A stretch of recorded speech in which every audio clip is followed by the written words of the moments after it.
நீங்கள் யோசித்து பாருங்கள், 10 கோடி ரூபாய்க்கு புத்தகங்கள் விற்கக்கூடிய தமிழகத்தில் நாம் வாசிப்பை பற்றி பேச வேண்டியதில்லை. எதை பேச வேண்டும் என்றால் என்ன வாசிக்கிறோம் என்பதுதான் பிரச்சனை. இதையெல்லாம் விட சென்ற தலைமுறை வாசித்த போது அந்த வாசிப்புக்கு ஒரு பலன் இருந்தது. அதை அவர்கள் வாழ்க்கையில் கடைபிடித்தார்கள். இன்று எனக்கு இருக்கக்கூடிய மனக்குறையே, இவ்வளவு வாசித்தவர்கள் மனதில் ஏன் இவ்வளவு இருட்டு? இவ்வளவு வாசித்த மனிதர்கள் ஏன் இவ்வளவு வன்முறை? இவ்வளவு வாசித்த மனிதர்கள் மனதில் ஏன் அன்பே இல்லை என்றால், இந்த வாசிப்பு என்பது மற்ற கலைகளைப் போல வெறும் துய்ப்பு தானா? வெறும் இன்பம் தானா? வெறும் அலங்கார பொருள் தானா? இந்த சொற்கள் உங்கள் மனதில் சென்று உங்களை மாற்றவில்லையா? நீங்கள் படித்த புத்தகம் உங்களுக்கு ஒரு புதிய பாதையை உருவாக்கவில்லையா? புதிய விஷயங்களை நோக்கி உங்களை கொண்டு செல்லவில்லையா என்பதை பற்றி தான் பேச வந்திருக்கிறேன். காரணம், ஒரு எழுத்தோ இலக்கியமோ ஏன் தேவை என்றால் எல்லா துறைகளும் இருக்கிறது. இது உங்கள் அகத்தை மாற்றக்கூடியது, உங்களுக்கு புதிய சிந்தனையை தரக்கூடியது, புதிய பார்வையை உழைக்கி உங்கள் பக்கத்தில் இருக்கக்கூடிய மனிதனும் உங்களை போன்றவன் தான் என்பதை புரிய வைக்கக்கூடியது. உங்களுடைய அகம் தூய்மையடைய தொடங்கினால் அது உங்களுடைய செயல்களில் வெளிப்படும். அதுக்கு ஒரு புத்தகம் கருவியாக இருக்கிறது. நான் எந்த நாட்டிற்கு சென்றாலும் அந்த நாட்டில் இருக்கக்கூடிய நூலகங்களுக்கு செல்வேன், புத்தக கடைகளுக்கு செல்வேன். அப்போதெல்லாம் எனது மனதில் இருக்கக்கூடிய பெரிய ஆசையே, இவ்வளவு பெரிய பெரிய பெரிய புத்தக கடைகள். நான் ஜப்பானுக்கு சென்றிருந்தேன். தொழில்நுட்பத்தில் மிக மிக உச்சத்தில் இருக்கக்கூடிய ஒரு நாடு. அவர்கள்தான் இன்றைய அமெரிக்கா வரை அத்தனை பெரிய தொழிற்சாலைகளை நடத்துகிறார்கள். நாம் வைத்து பயன்படுத்துகிற அத்தனை தொழில் கருவிகளும் நவீன கேட்ஜெட்ஸ் எல்லாமும் அவர்களுக்கு கொண்டு வந்ததுதான். ஆனால் அந்த ஊரில் புத்தக கடை என்பது 10 மாடி கொண்டது. 10 ஃப்ளோர் புத்தக கடை. அந்த ஒவ்வொரு மாடியிலும் ஒவ்வொரு வயதுக்குரிய புத்தகங்கள் வைத்திருக்கிறார்கள். நீங்கள் முதியவராக இருந்தால் 10வது தளத்துக்கு போக வேண்டாம், அடித்தளத்திலேயே நீங்கள் படிக்கிற புத்தகம் இருக்கிறது. நீங்கள் இளைஞராக இருந்தால் உங்களுக்கு தான் 10வது தளம், நீங்கள் லிப்ட்ல மேலே போய் படிக்கலாம். ஆனால் அந்த புத்தகத்தில் எவ்வளவு புத்தகம் இருக்கும் என்று கேட்டால் 1,00,000 புத்தகங்கள் ஒரு புத்தக கடையில் இருக்கிறது. ஒரு புத்தக கடை என்பது 1,00,000 புத்தகங்களோடு 10 மாடிகள் கொண்டதாக இருக்கு.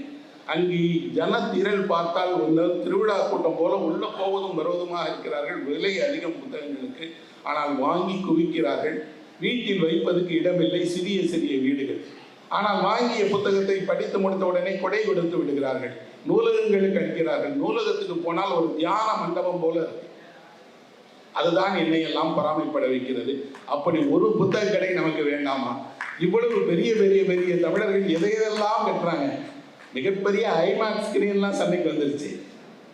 அது உலகம் முழுக்க இருக்கக்கூடிய மாபெரும் திரை அனுபவத்தை தரக்கூடியது. ஆனால் புத்தக கடை என்றாலே ஒரு சிறிய கடை, அங்கு ஒரு சின்ன வணிகம். அவர்களாலேயே அதை நடத்த முடியாத அளவுக்கான துயர நிலை. இன்னும் சொல்ல போனால் புத்தக கடை நடத்துகிறார்கள் என்றால் பரிதாபமாக பார்க்குறாங்க. புத்தக கடையாக வச்சிருக்கிறீங்க, புத்தக கடையில் என்னங்க வருமானம் வரும் என்று. ஆனால் இன்னொரு பக்கம் என்ன நடக்கிறது? உலகம் முழுவதும் இப்படி பெரிய பெரிய பெரிய புத்தக அங்காடிகள் இருக்கிறது. தமிழ்நாட்டில் இவ்வளவு புத்தக வணிகர்கள் இருந்தாலும் ஒரு குறிப்பிட்ட வணிகர்களுடைய கடை தமிழகம் முழுவதும் எங்காவது இருக்கிறதா என்றால் இல்லவே இல்லை. செயின் ஆஃப் ஸ்டோர்னு சொல்லுவாங்க இல்லையா? தமிழகம் முழுவதும் ஒரு புத்தகம் வெளியானால் மறுநாள் காலை அந்த புத்தகம் கன்னியாகுமரியில் இருக்கக்கூடிய ஒரு புத்தக கடையில் கிடைக்குமா என்றால் கிடைக்காது. கன்னியாகுமரியில் உண்மையில் ஒருவர் புத்தகம் வாங்க விரும்பினால் அவர் இன்று இருக்கக்கூடிய ஆன்லைன் வசதியை பயன்படுத்தி 4 நாட்களுக்கு பிறகு பெறலாம். அது தெரியாவிட்டால் அவர் மாத கணக்கில் காத்திருக்க வேண்டும். இப்போ கண்காட்சி நடப்பதால் கண்காட்சியில் வாங்கிக் கொள்ளலாம். ஆனால் ஒரு திரைப்படம் வெளியாகிற நேரத்தில் உங்கள் வீட்டுக்கு பக்கத்தில் இருக்கக்கூடிய திரையரங்கத்தில் காலை காட்சி பார்ப்பதற்கு வசதி செய்து தந்திருக்கக்கூடிய அரசும் அமைப்புகளும் தான் ஒரு புத்தகம் படிப்பதற்கு 10 நாட்கள் காத்திருக்க வேண்டியது. இந்த வீடியோவை உங்களுக்கு வழங்குபவர்கள் Pesas pay, secure digital payments with multiple features and great success rate. Gabriel Garcia Marquez என்ற நோபல் பரிசு பெற்ற எழுத்தாளருடைய நாவல் பரிசு பெற்றது என்று அறிந்து எக்ஸ்பிரஸ் பேப்பரில் அந்த நியூஸ் பார்த்த உடனே அந்த புக்கை வாங்குவதற்கு நான் போய் கேட்டேன். மதுரையில் யாருக்கும் தெரியல. சென்னைக்கு வந்தபோது சென்னையில் வரும், ஆனால் இன்னும் சில மாதங்கள் ஆகும் என்றார்கள். நான் அந்த ஒரு நூலை வாங்குவதற்காக இங்கே இருந்து ரயில் பிடித்து டெல்லிக்கு போய் டெல்லியில் இருக்கிற புக் வாங்குகிற கடையை தேடி அவர்களிடம் இந்த புத்தகம் வேணும்னா அவர் வந்தது வித்துச்சு வெயிட் பண்ணுங்கிறார். யாரையும் தெரியாது, எனக்கு ஹிந்தி தெரியாது. நான் ஒரு புத்தகம் வாங்க வேண்டும் என்பதற்காக அந்த புத்தகத்தை போல 3 மடங்கு விலையை செலவு செய்து ரயிலில் போய் காத்திருந்து அந்த புத்தகத்தை வாங்கி ரயிலில் படிக்க தொடங்கினால் ஒரு வரியும் புரியல. ஆனால் அதுக்கு ஏன் நோபல் பரிசு கொடுத்திருக்கிறார்கள்? எப்படி புரிந்து கொள்வது? நானாக படிக்கிறேன், நண்பர்களிடம் கொடுத்து படிக்க வைக்கிறேன். அப்புறம் கேட்டபோது அவர்கள் சொன்னார்கள், நீங்கள் லத்தீன் அமெரிக்காவினுடைய அரசியலை தெரிந்து கொள்ள வேண்டும், அவர்களுடைய பண்பாட்டை தெரிந்து கொள்ள வேண்டும், இந்த எழுத்தாளனுடைய வேறு படைப்புகளை படிக்க வேண்டும் என்று வழிகாட்டுகிறார்கள். படிக்க தொடங்கிய பிறகு தெரிகிறது அதற்கு ஏன் நோபல் பரிசு கிடைத்தது என்று. இன்றைக்கு அந்த நாவல் தமிழிலேயே வெளியாகி இருக்கிறது.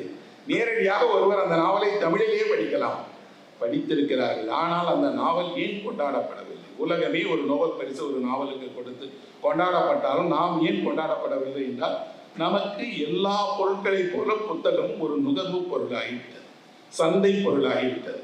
இன்னும் சொல்ல போனால் அதை வாங்கி அடுக்குவதற்கு மனம் இருக்கிறது, படிப்பதற்கு இன்னும் சொல்ல போனால் படித்ததை வாழ்க்கையில் பயன்படுத்துவதற்கு நமக்கு இடைவெளி அதிகமாகிட்டே இருக்கு. இந்த செல்போன் பயன்படுத்துகிறவர்கள் நாம் மட்டுமல்ல, உலகம் முழுவதும் பயன்படுத்துகிறார்கள். ஆனால் அவர்கள் தான் புத்தகம் படிக்கிறார்கள். அவர்களுக்கு இந்த செல்போனை எப்போ பயன்படுத்தணும் தெரியுது, எப்படி பயன்படுத்தணும் தெரியுது. நான் அங்கு இருந்து ஹிரோஷிமாவிற்கு டோக்கியோவிலிருந்து ரயிலில் பயணம் செய்கிறேன். 4 மணி நேரம் அந்த பயணத்தில் என்னுடைய ரயிலில் ஒரு 1000 பேர் போகிறோம் என்றால் அதில் ஒரு 800 பேர் கையில் புத்தகம். ஒரு நூலகமே அப்படி கடந்து ஒரு ரயிலில் போயிட்டு இருக்க மாதிரி இருக்கு. எல்லாரும் படிச்சுட்டே இருக்கிறாங்க. அவரவர் ரயில் நிலையம் வந்தோடனே புத்தகத்தை மூடி வச்சுட்டு இறங்கி போயிட்டாங்க. அவர்கள் தானே நம்ம கையில் வச்சிருக்கக்கூடிய செல்போனை கண்டுபிடிச்சவங்க. அவர்கள் தான் நம்மிடம் தொழில்நுட்பத்தை அறிமுகம் செய்தவர்கள். அவர்களுக்கு தெரிகிறது செல்போனுக்கு எவ்வளோ இடம் கொடுக்கணும், புத்தகத்துக்கு எந்த இடம் கொடுக்கணும் அப்படின்னு. இதையெல்லாம் தாண்டி இந்த நம்ம செல்போனை பயன்படுத்தும் போது இதில் ஒரு முக்கியமான செயலி இருக்கு, கூகுள். இதில் ஒரு முக்கியமான இது இருக்கு, என்னன்னா மைக்ரோசாஃப்டினுடைய அப்ளிகேஷன்ஸ் இருக்கு. அந்த மைக்ரோசாஃப்டினுடைய உரிமையாளராக இருக்கக்கூடிய பில் கேட்ஸ் ஒவ்வொரு ஆண்டும் படிக்கிறார். படித்ததில் தான் படித்த மிகச்சிறந்த புத்தகங்கள் எது என்றும் பட்டியலிடுகிறார். யாரு வேலையே இல்லாமல் இருக்கக்கூடிய நாம சொல்றோம் படிக்க நேரமே இல்லைங்க. அவ்வளவு பணிகள் செய்து கொண்டிருக்கக்கூடிய பில் கேட்ஸ் தேடி தேடி படிப்பதோடு தான் இந்த ஆண்டில் என்ன படித்தேன் என்று சிறந்த நூல்களை வரிசைப்படுத்துகிறார்.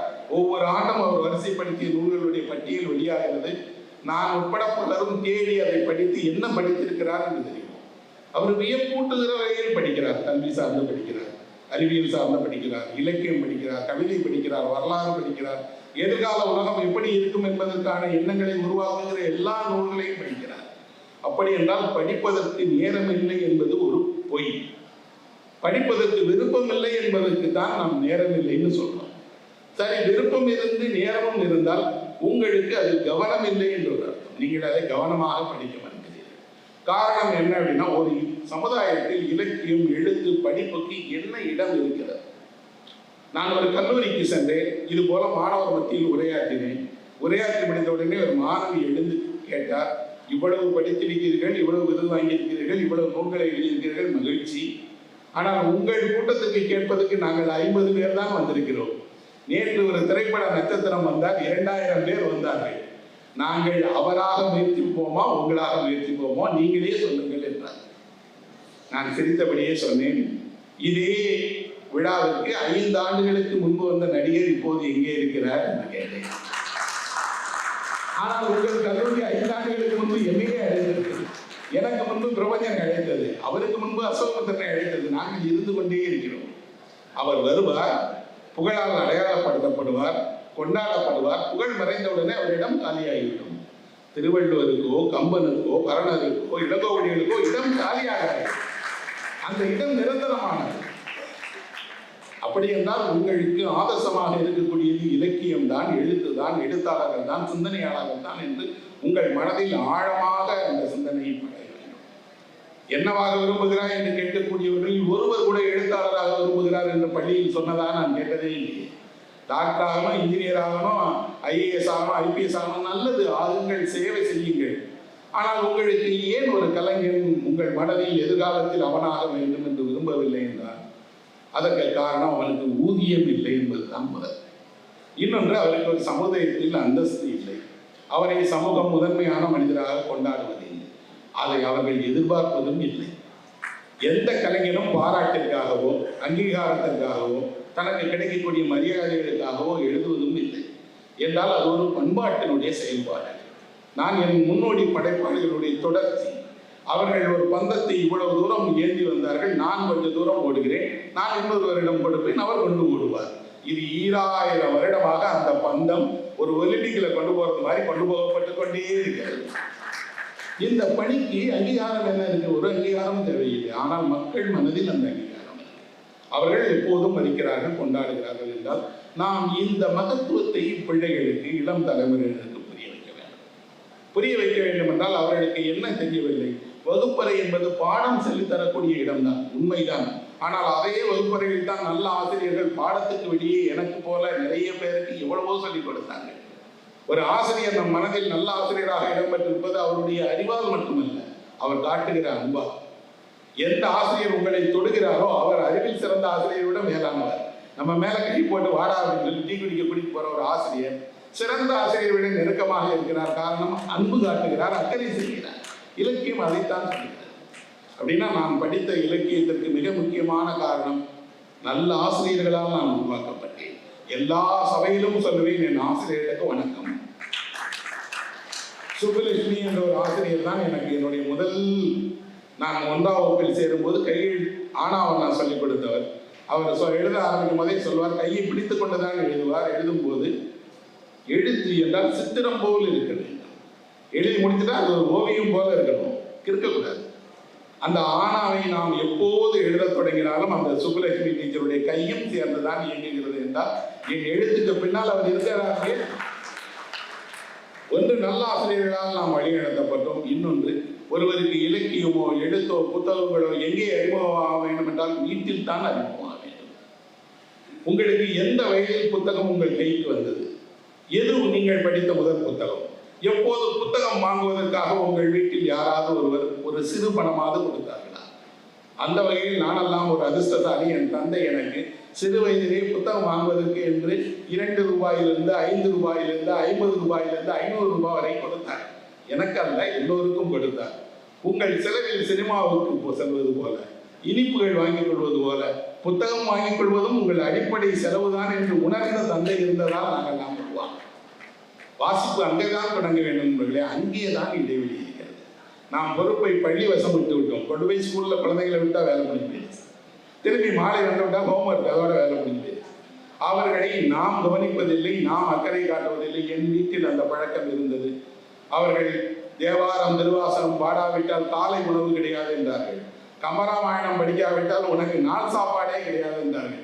அப்படி என்றால் இலக்கியம் படிப்பது என்பதை அடிப்படையான ஒரு பழக்கமாக குடும்பம் அறிமுகப்படுத்தியது. ஆசிரியர்கள் அறிமுகப்படுத்தினார்கள், நல்ல நண்பர்கள் வந்தார்கள். நிறைய படிக்க படிக்க படிக்க தெரிந்தது நாம் எவ்வளவு தெரிந்து கொள்ள வேண்டியிருக்கிறது என்று.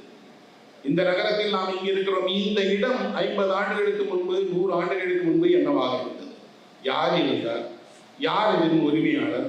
இங்கே எப்படி இந்த கல்லூரிகள் வந்தது? எதுவும் தெரியாது. இன்னும் சொல்ல போனால் நமக்கு நம் தாத்தாவினுடைய காலகட்டத்தில் எந்த பேருந்து ஓடியது, எந்த சாலை இருந்தது, அந்த சாலையில் என்னென்ன கடைகள் இருந்தது தெரியாது. நீங்கள் கொஞ்சம் இலக்கியம் படித்தால் உங்கள் தாத்தாவை தெரியும் இல்லையா? உங்கள் தாத்தாவினுடைய காலகட்டத்தையும் தெரிந்து கொள்ளலாம். உங்கள் தாத்தா காலகட்டத்தில் இதே சென்னை நகரில் ஒரு எழுத்தாளர் இருந்தார். அவர் பெயர் புதுவை பித்தன் என்று. அற்ப ஆயுளிலே மறைந்து போய்விட்ட மகத்தான தமிழ் படைப்பாளி அவர். நிறைய தமிழ் கதைகளை எழுதியிருக்கிறார். வாழ்வதற்காக இந்த நகரத்துக்கு வந்தவர்கள். பெரும்பான்மையான கலைஞர்கள் ஏதேதோ ஊர்களில் பிறந்து எழுதி படைத்து விடலாம், பாடி படைத்து விடலாம், கலையை நம்பி வாழலாம் என்று இந்த சென்னைக்கு வந்தவர்கள். நானே ஒரு கட்டுரையில் எழுதினேன், எக்மோர் ரயில் நிலையத்தினுடைய படிக்கட்டுகளைப் போல ஒரு பயமுறுத்தக்கூடியது வேறு இல்லை. இங்கு காலடி வைத்து ஜெயித்தவர்கள் குறைவு, தோற்றவர்கள் அதிகம். ஆனால் தோற்ற எவரும் திரும்பி போகவே இல்லை. இந்த நகரம் தோற்றவர்களுக்கும் இடம் தரும், அங்கீகாரம் தரும், அவர்களுக்கு உரியதை அளிக்கும். 5 விழுக்காடு வென்றவர்கள் இருந்தால் அந்த 5 விழுக்காடு வென்றவர்கள் 1000 ஆண்டுகள் வாழ்வதற்கான வெற்றியாளர்களாக வாழ்ந்திருக்கிறார். அதில் ஒருவர் தான் புதுவை பித்தன். அவர் ஒரு கதையை எழுதியிருக்கிறார், பொய்க்குதிரை என்ற ஒரு கதை. சாதாரண 2-3 பக்க கதை, எளிமையான ஒரு கதை. ஆனால் அதை எப்போது படித்தாலும் மனதில் இப்படியெல்லாம் ஒரு எழுத்தால் மனிதர்களால் சாதிக்க முடியுமா என்று வியப்பு மேலிடுகிறது. காரணம் என்ன? இந்த கதை இப்படி தொடங்குகிறது, இன்றைக்கு சம்பளம் போடவில்லை அப்படின்னு சொன்ன மறுநிமிடமே நமக்கு தெரிஞ்சிருச்சு, சம்பளம் வாங்கி பிழைக்கிற ஒருத்தர் நம்ம ஆளு. யாரோ ஒருவர், நீங்கள் இன்றைக்கு எந்த நிறுவனத்தில் வேலை பார்த்தாலும் சம்பள தினத்தன்று சம்பளம் போடவில்லைன்னா என்ன நினைக்கிறீங்க? வருத்தமாக கேட்க முடியாது, நாளைக்கு கொடுத்துருவாங்க. இன்று சம்பளம் போடவில்லை என்ற அந்த வரிக்கு கீழே நான் கோடு போட்டேன், நிரந்தரமாக தமிழ்நாட்டில் இருக்கக்கூடிய வரி. பலருக்கும் அது இன்று சம்பளம் கிடைக்குமா தெரியாது. அந்த வரிக்கு கீழாக அவர் சொல்றார், இன்றைக்கு சம்பளம் போடவில்லை, வீடு திரும்பணும். அவர் பெயர் விஸ்வம். அவர் வீடு திரும்புவதற்கு முன்பு யோசிக்கிறார், மனைவி காத்திருப்பார், கடன்காரர்கள் காத்திருப்பார்கள். இன்றைக்கு இந்த சம்பளம் வாங்கினால்தான் இதையெல்லாம் செய்ய வேண்டும் என்று நினைத்திருந்தோம். அதெல்லாம் தாண்டி சம்பளம் வாங்கினால் கொஞ்சம் இனிப்பு வாங்கலாம், வீட்டுக்கு கொடுக்கலாம், மனைவியோடு கொஞ்சம் மகிழ்ச்சியாக இருக்கலாம் என்றெல்லாம் ஒரு திட்டம் இருந்தோம். சம்பளம் இல்லை என்ற ஒரு வார்த்தை எல்லாத்தையும் இல்லாமல் இவருக்கு கையில் இருப்பது கொஞ்சம் காசு. அதை அவர் டிராமில் செலவு பண்ணி, இந்த ஊரில் டிராம் ஓடுனது, அதெல்லாம் இந்த தலைமுறைக்கு தெரியாது. டிராம் இந்த நகரத்தின் குறுக்காக ஓடியது. அந்த டிராமில் போய் வீட்டில் இறங்கலாம். திருவள்ளிக்கேணியில் குடியிருக்கிறார், அதுக்கு காசு இருக்கார். அவருக்கு தோன்றுகிறது, கையில் காசு இல்லாத இந்த நிலையில டிராமில் போகிற காசை மிச்சம் பிடிச்சோன்னு நடந்து போயிட்டா அதில் ஏதாவது செய்யலாமே என்று நடந்தே வீட்டுக்கு வருகிறார். வருகிற வழியில் ஒரு அம்மா பூ விற்கிறார். அவர் கேட்குறாங்க, அந்த அம்மா சொல்கிறாங்க, நல்ல முல்லைப்பூ இருக்குது சார், வாங்கி போய் கொடுங்களேன் அப்படின்னு. இவருக்கு வெறுங்கையோடு மனைவியை பார்த்து சம்பளம் இல்லை என்று சொல்வதற்கு பதிலாக ஏதாவது ஒன்றை கொடுத்து சந்தோஷப்படுத்தலாமே என்று தன்னுடைய டிராமிற்கான கட்டணமாக வைத்திருந்த 6 அணாவை கொடுத்து பூ வாங்குறார். வீட்டுக்கு எடுத்துட்டு போறார். மனைவி கதவை தட்டுகிறார். மனைவி கதவை தட்டுகிறார். முதல் வார்த்தை சொல்கிறார், இன்னைக்கு சம்பளம் போடாது.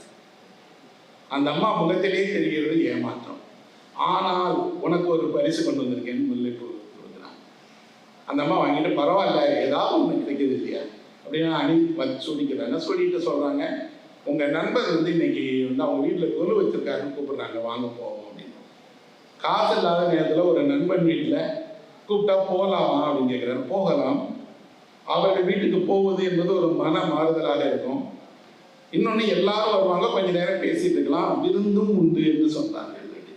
அப்போ போகலாம் அப்படின்னு கணவனும் மனைவியும் நண்பர் வீட்டுக்கு போகிறாங்க. குலு வைத்திருக்கிறார்கள், நிறைய நண்பர்கள் வர்றாங்க, எல்லாரும் இருக்கிறாங்க. இவர் போகிறார். போன உடனே நண்பன் கோச்சுக்கிறான், என்னடா முன்னாடியே வர வேணாமா, இன்னைக்கு என் சம்பள நாள், அப்போ நிறைய வாங்கியிருக்கே அப்படின்னு. போடலை அப்படின்னு சொல்கிறான். பரவாயில்லடா, நாளைக்கு போட்டுருவாங்கல்லன்னு சொல்லிட்டு அந்த வீடு இயல்பாக இருக்கு. அப்போ அவருடைய மனைவியை பாட சொல்லுகிறார்கள். ஒரு எதிர்பார்ப்பில் காத்திருந்த, சம்பளம் கிடைக்காது என்று கணவன் கொண்டு வராத மனநிலையில் வேறு வழியே இல்லாமல் கொலு வீட்டுக்கு போனால் உங்களால் பாட முடியுமா? அந்த அம்மாவுக்கு பாட தயக்கம். ஆனால் சொல்றவர்களோ விருந்தினர். பாடுறேன்னு பாடுறாங்க, பாதி பாடல பாட்டு வரல. இவரை பார்த்து சொன்னாங்க, நீ தான் விஷயம் நல்லா பாடுவியே, பாடு அப்படின்னு. விஸ்வத்திற்கும் காசு இல்லாதவனுடைய பாட்டு எப்படி கேட்கும்? ஒரு மனிதனுடைய மனதில் சந்தோஷம் இல்லை என்றால் அவன் பாட்டில் அந்த மகிழ்ச்சி வெளிப்படுமா என்ன? காசு இல்லையே, பாடலாமா, பாடுதான், நல்லா பாடலாம். எல்லாரும் பாராட்டுறாங்க. பாடிட்டு அந்த மனைவியை பார்த்தோம், இன்னொரு பாட்டு பாடுமா அப்படின்னு. மனைவிக்கு பசி, காசு இல்லை, வீட்டுக்கு போகணும், நேராக இருக்கு, எல்லாம் தாண்டி இன்னொரு பாட்டு பாடலாம்னு நினைக்கும் போது அந்த வீட்டு நண்பனே சொல்றான், பரவாயில்ல, எல்லாரும் சாப்பிடுவோம் வாங்க அப்படின்னு. சில நண்பர்கள் விடைபெற்று போயிடுறாங்க. இருக்கிற நண்பர்களுக்கு உணவு பரிமாறுகிற போது இவன் நண்பனுடைய மனைவி சொல்றாங்க இவங்களை பார்த்து, அக்கா நீங்களே எங்க கூட பரிமாறுங்கக்கா, நாம அவங்க சாப்பிடட்டும் அப்படின்னு.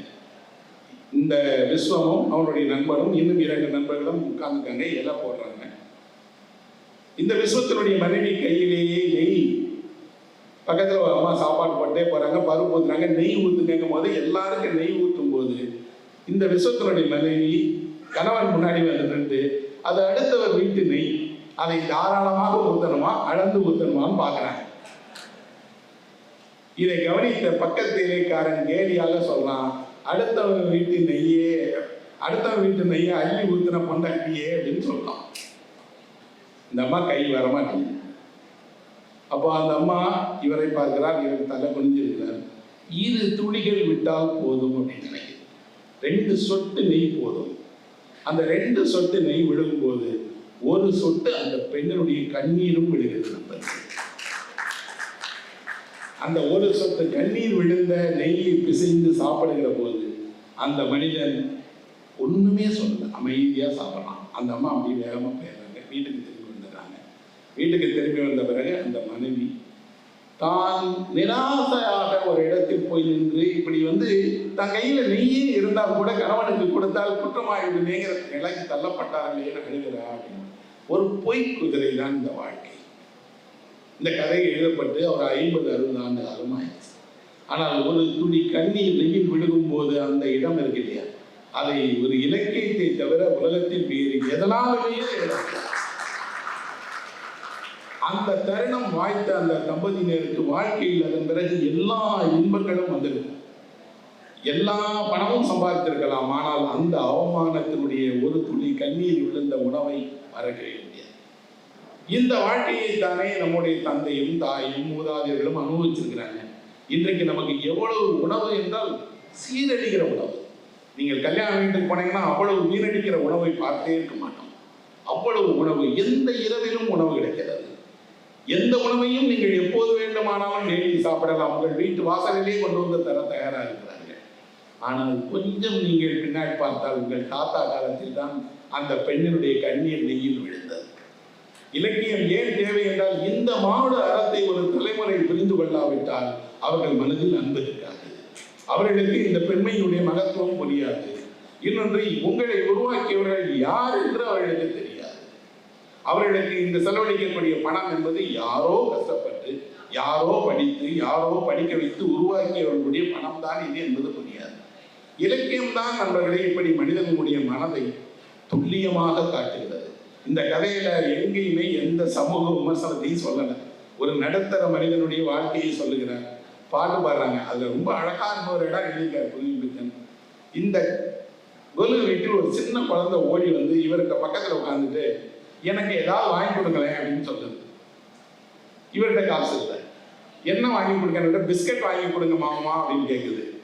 என்னிடம் காசு இல்லை, பிஸ்கட் வாங்கி தர முடியாதுன்னு ஒரு குழந்தைகிட்ட எப்படி சொல்லுவீங்க? அவர் இதை மறைப்பதற்காக குழந்தையிடம் சில வேடிக்கை கதைகளை சொல்லி வேறு விளையாட்டு பொருட்களை கொடுத்து கவனத்தை திருப்புகிறார். ஒரு வரி எழுதியிருக்கிறார். நீங்கள் தோத்து போகிற இடம் பெரும்பாலும் குழந்தைகள் முன்னால் தான். குழந்தைகள் யோசிக்கும் போது நீங்கள் தோத்து போகிறீர்கள். உங்களுடைய இயலாமை எப்போது உச்சம் அடைகிறது என்றால் குழந்தைகள் கேட்டு தருவதற்கு பணம் இல்லாத போதுதான் நீங்கள் உச்சநிலையை அடைகிறீர்கள். ஒரு 2 பக்க கதையின் வழியாக ஒரு எழுத்தாளனால் ஒரு வாழ்க்கையை, குழந்தைகளை, சந்தோஷத்தை, இழப்பை எல்லாவற்றையும் சொல்லிவிட முடிகிறது என்றால் நீங்கள் பார்த்த எந்த திரைப்படத்திலும் இப்படி ஒரு காட்சி இருக்காது. அது படித்தால் படித்தவருடைய மனதை தொடாது. அந்த கண்ணீர் உங்கள் தட்டில் வந்து விடாது. அதுதான் எழுத்தினுடைய மனம். ஏன் இலக்கியம் 2000 வருடங்களாக இவ்வளவு பெரிய சேர சோழ பாண்டிய மன்னர்களுக்கெல்லாம் அடையாளம் இல்லாமல் போய்விட்டு இலக்கியம் மட்டுமே இருந்திருக்குன்னா, இந்த இலக்கியம் மனிதனை பாடுகிறது, மனித வாழ்க்கையை பாடுகிறது, மனித துயரங்களை பேசுகிறது, மனிதர்கள் எதையெல்லாம் வென்றார்கள், எதையெல்லாம் எழுந்தார்கள் என்ற கதையை சொல்லுகிறது. நம் காலத்தில் எழுத்தாளராக இருப்பது என்பது ஒரே நேரத்தில் ஒரு பக்கம் மிகப்பெரிய சுதந்திரம், இன்னொரு பக்கம் மிகப்பெரிய அவமானம். இரண்டுக்கும் நடுவில் அந்த தட்டு மாறி மாறி ஊசாடி கொண்டே இருக்கிறது. ஆனால் உலகில் அப்படித்தான் எழுத்தாளர்கள் இருக்கிறார்களா என்றால் இல்லை. ஒரு தமிழ் சமூகம் தராத பல மரியாதையை வேறு வேறு தேசங்களில் வேறு வேறு எழுத்தாளர்கள் பெறுகிறார்கள், அடைகிறார்கள். நான் அமெரிக்கா சென்றிருந்த போது அங்கே என்னிடம் கேட்டார்கள், நீங்கள் எவ்வளவு நூல்களை எழுதியிருக்கிறீர்கள் என்று. மோர் தேன் 100 என்று சொன்னேன். 100க்கு மேற்பட்ட நூல்களை நீங்கள் எழுதியிருந்தால் நீங்கள் பெரும் கோடீஸ்வரராக அல்லவா இருக்க வேண்டும். எங்கள் ஊரில் 8 புத்தகம் எழுதினாலே அவருக்கு 50 கோடி ரூபாய் மதிப்பில் சொத்து இருக்குமே என்றார். நான் வேடிக்கையாக சொன்னேன், நாங்கள் அப்படி எழுதி சம்பாதிப்பவர்கள் அல்ல, எங்களுக்கு தரப்படக்கூடிய ராயல்டி என்பது ஒரு ராயலான டீ தான் என்றது. அவர் சிரித்தார்.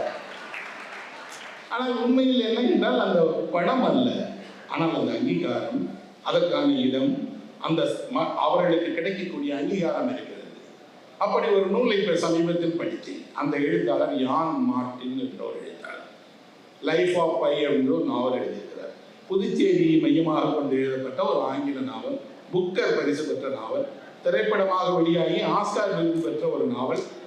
அவருக்கு தமிழர்களை நன்றாக தெரியும், தமிழ் மக்களை பற்றி அடிக்கடி பேசிக் கொண்டிருக்கக்கூடிய ஒரு கனடிய எழுத்தாளர். அவர் ஒரு புத்தகம் எழுதியிருக்கிறார், வித்தியாசமான புத்தகம். என்ன அப்படின்னா, அந்த ஊரினுடைய பிரதமராக இருக்கக்கூடிய ஸ்டீஃபன் ஹார்பர் என்று சொல்லப்படக்கூடிய பிரதமருக்கு எழுதிய 101 கடிதங்கள் என்ற ஒரு புத்தகம்.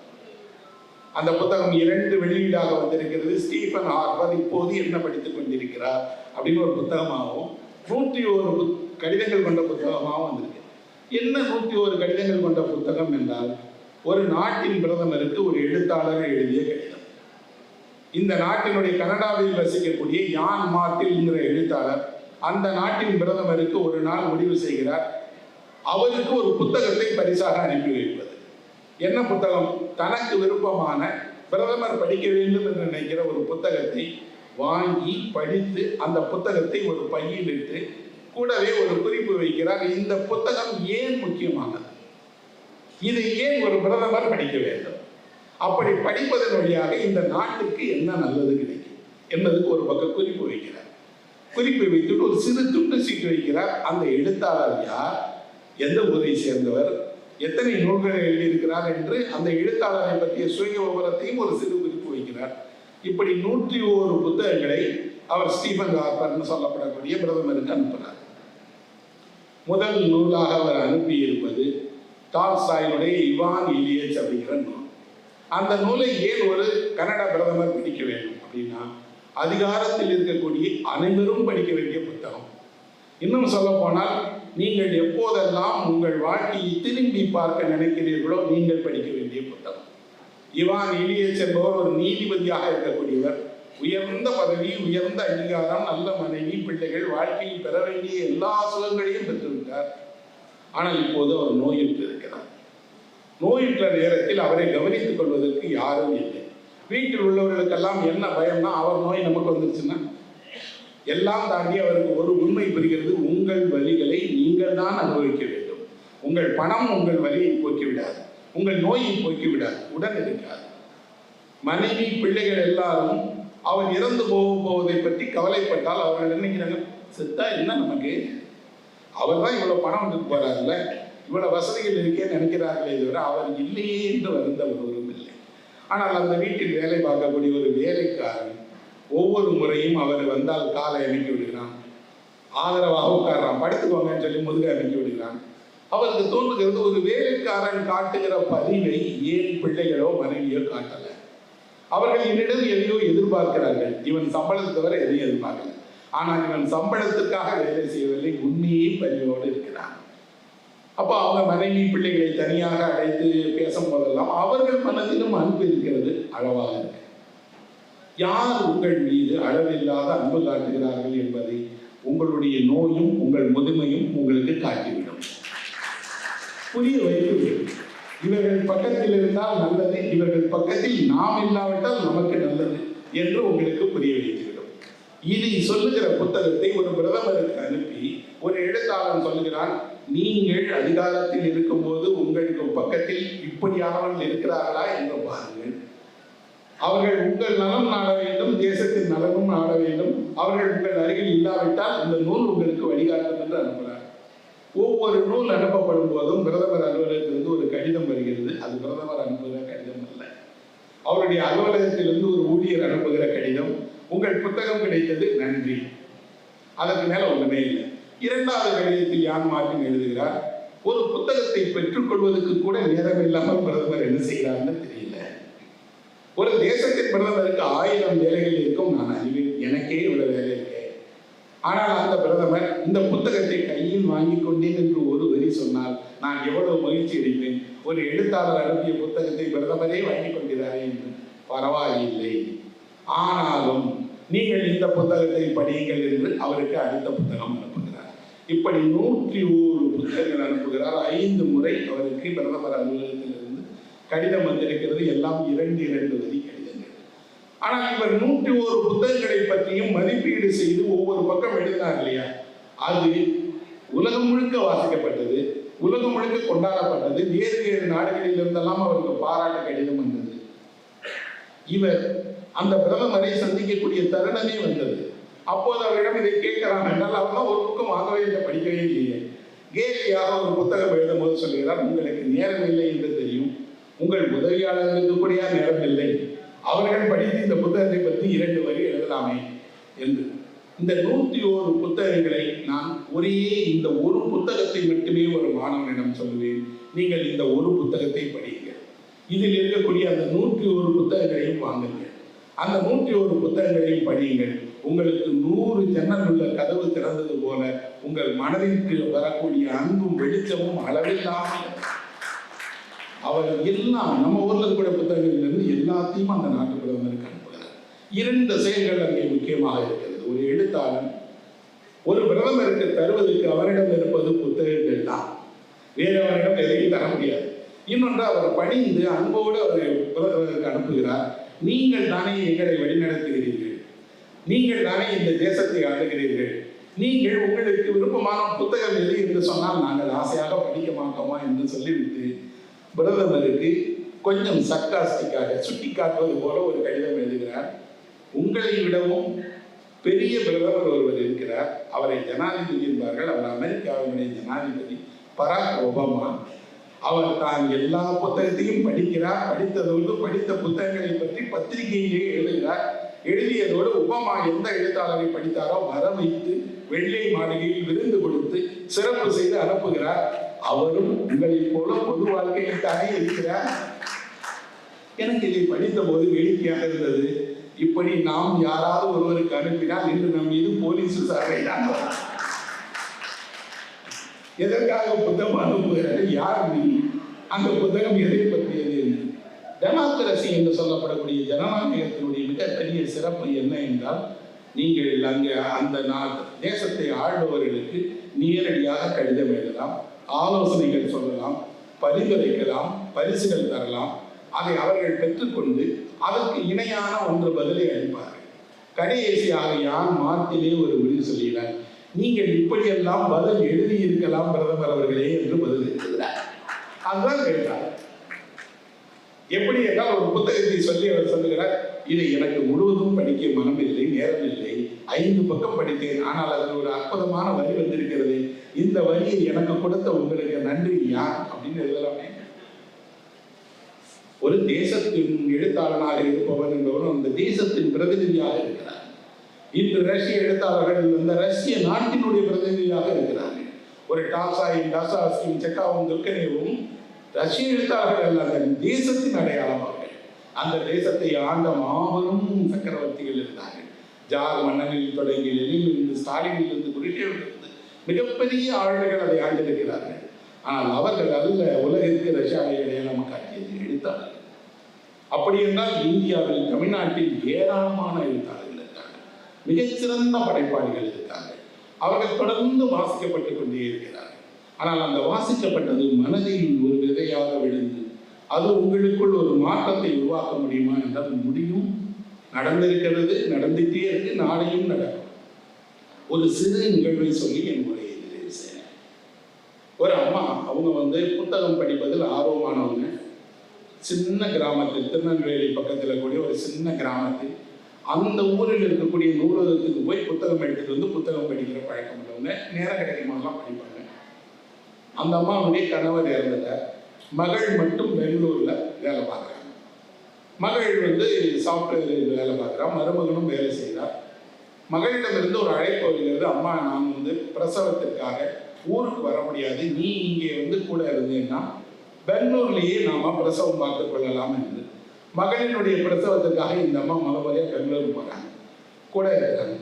அப்பவும் மகள் வீட்டில் இருந்தபடியே வேலை பார்க்குறாங்க. மகளுக்கு தேவையான பணிவிடைகள் செஞ்சுட்டு மிச்ச நேரம் அந்த அம்மா புக்கு படிச்சுட்டே இருப்பான்.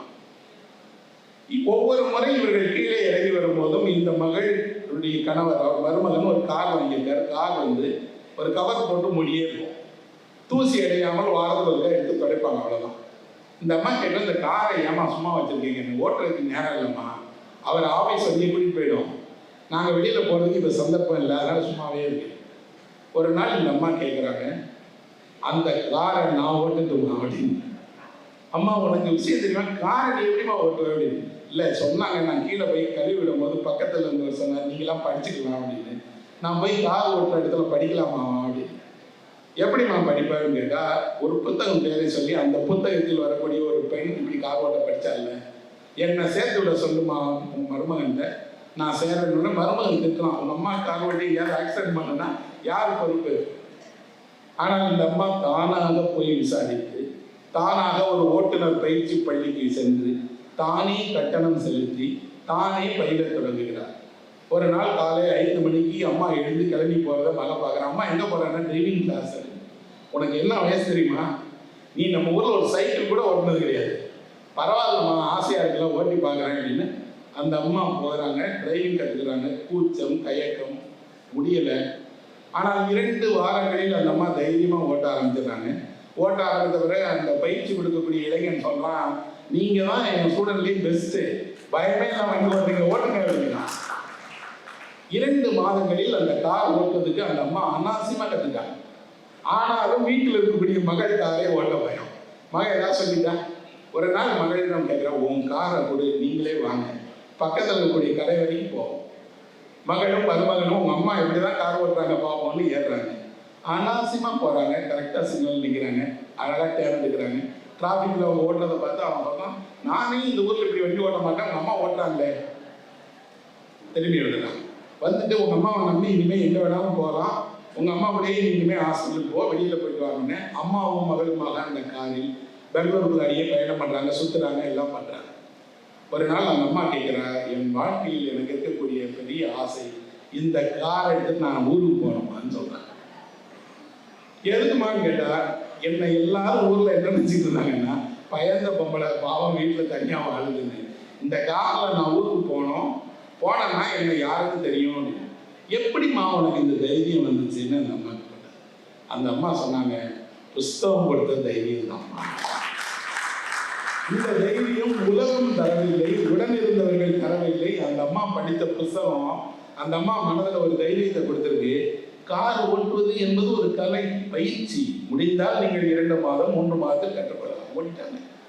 ஓட்டுனது இல்லாமல் அடுத்த முறை இந்த மகனையும் மகளையும் வைத்துக்கொண்டு மைசூருக்கு வராங்க.